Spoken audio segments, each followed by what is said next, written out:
నమస్కారం. ఆంధ్రప్రభకు స్వాగతం. నేను తేజస్వి. సిద్ధాశ్రమంలో రామలక్ష్మణుల సహాయంతో యాగం పూర్తి చేసుకున్న విశ్వామిత్రుడు, కౌశికుడు మిథిలకు బయలుదేరాడు.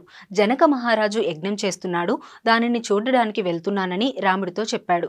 ఆయన చేస్తున్న శివధనస్సు యజ్ఞం తప్పక చూడాల్సింది, అందుకే వెళుతున్నానని, మీరు వస్తే బాగుంటుంది అన్నాడు. జనకుడు కుమార్తె సీతా స్వయంవరం ప్రకటించాడు అని చెప్పలేదు. మీ వెంట రావడం శిష్యులుగా మాకు ఆనందం, శిష్యులుగా మీ మాట మాకు శిరోధార్యం అన్నాడు రాముడు. అలా బయలుదేరారు. మహర్షి వెంట మునులు, పక్షులు, జంతుజాలం కదిలాయి. కానీ విశ్వామిత్రుడు మీరు ఇక్కడే సిద్ధాశ్రమంలోనే ఉండాలని వెనక్కి పంపారు. రామలక్ష్మణులతో విశ్వామిత్రుడు ప్రయాణం చేస్తున్నారు. వారు శోనా నదీ తీరానికి వచ్చారు. అక్కడి నగరాలను చూసి వీటి వృత్తాంతం తెలపమని రాముడు అడిగాడు. అంతా విశ్వామిత్రుడు, ఇది మా పూర్వీకుల రాజ్యం. బ్రహ్మ మానసపుత్రుడు అయోనిజుడైన కుశుడు మా వంశంవాడు. ఆయనకు 9 కుమారులు.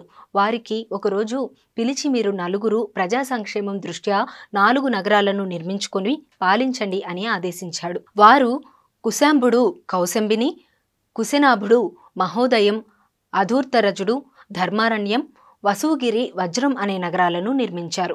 మనం ప్రస్తుతం గిరివజ్రంలో ఉన్నాము అన్నారు. కుశనాభుడికి ఘృతాని అనే అప్సరస వల్ల 100 మంది కుమార్తెలు కలిగారు. వారు యవ్వనవంతులు అయ్యారు. ఒకరోజు ఉద్యానవనంలో విహరిస్తున్న సమయంలో వాయువు వీరిని చూసి మోహించాడు. అంతా వారితో, ఓ జవ్వనులారా, మీరంటే నాకు మోహం కలిగింది. మీరు నరకాంతలుగా జన్మించారు. ఈ యవ్వనం కొద్ది కాలంలో కరిగిపోతుంది. మీరు నా భార్యలు అయితే దేవతలుగా మారి నిత్య యవ్వనులుగా మారతారని నన్ను వరించండి అన్నాడు. అంతా వారందరూ ఒకేసారి, ఓ దుర్మద, ఏ యువతిని పురుషుడు ఇలా అడగరాదు, అడిగినా ఆడపిల్ల అంగీకరించకూడదు అన్నారు. మా తండ్రి మాకు దైవం, ఆయనకు ఎవరికి ఇచ్చి వివాహం చేయాలో తెలుసు అన్నారు. వాయువుకు కోపం వచ్చింది.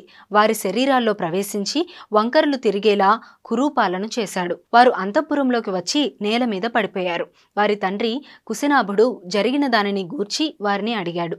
వారు వాయువు చేసిన దుర్మార్గం వివరించారు. ఆయన, మీకు అతన్ని శపించే తపశ్శక్తి ఉంది కదా అన్నాడు. వారు క్షమతో ఓర్పు వహించి వెనక్కి వచ్చాము అన్నారు. ఆయన స్త్రీలకు ఓర్పు ఆభరణమని వారు చేసిన పనిని శ్లాఘించారు. ఓర్పే అన్నింటికీ మూలమని ప్రతి వారికి ఉండాలి అన్నారు. క్షమయే ధర్మం, అదే ఈశ్వరుడు, కీర్తి, దానిమీదే జగత్ నిలబడి ఉందన్నారు. కొంతకాలం తరువాత కుశనాభుడు వారికి వరుడిని నిర్ణయించాడు. చూలి అనే మహర్షికి చాలా కాలం సోమద అనే గంధర్వకాంత సేవలు చేసింది. ఆయన, అమ్మాయి, నీవు ఏమి ఆశించి ఇన్నాళ్ళు సేవలు చేస్తున్నావు అని అడిగాడు. ఆమె, మీ వల్ల బ్రహ్మవేత్త అయిన పుత్రుడు కావాలని కోరింది. ఆయన మనస సంకల్ప బలంతో పుత్రుణ్ణి ప్రసాదించాడు. అతడే గొప్ప బ్రహ్మవేత్త అయిన బ్రహ్మదత్తుడు. అతనికి ఇచ్చి 9 కన్యలను ఇచ్చి కుశనాభుడు వివాహం చేయ నిశ్చయించాడు. బ్రహ్మదత్తుడు ఆ కన్యలను పాణిగ్రహణం చేశాడు. మహాత్ముడైన ఆయన స్పర్శతో ఒక్కసారిగా వారిలోని వాయువు బయటికి వెళ్ళిపోయి అందమైన యువతులుగా మారారు. అందమైన కోడళ్లను చూసి సోమద ఆనందించింది. ఆ తరువాత పుత్రుడి కోసం కుశనాభుడు పుత్రకామేష్టి చేశాడు.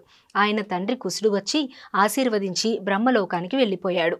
యాగంతో గాధి అనే పుత్రుడు జన్మించాడు. గాధికి విశ్వామిత్రుడు, సత్యవతి అనే సంతానం కలిగారు. సత్యవతి భర్త రుచికుడితో శరీరంగా స్వర్గానికి వెళ్ళింది. నదీ స్వరూపంతో లోకాన్ని ఉద్ధరించాలని హిమాలయాలలో కౌసిని నదిగా మారింది.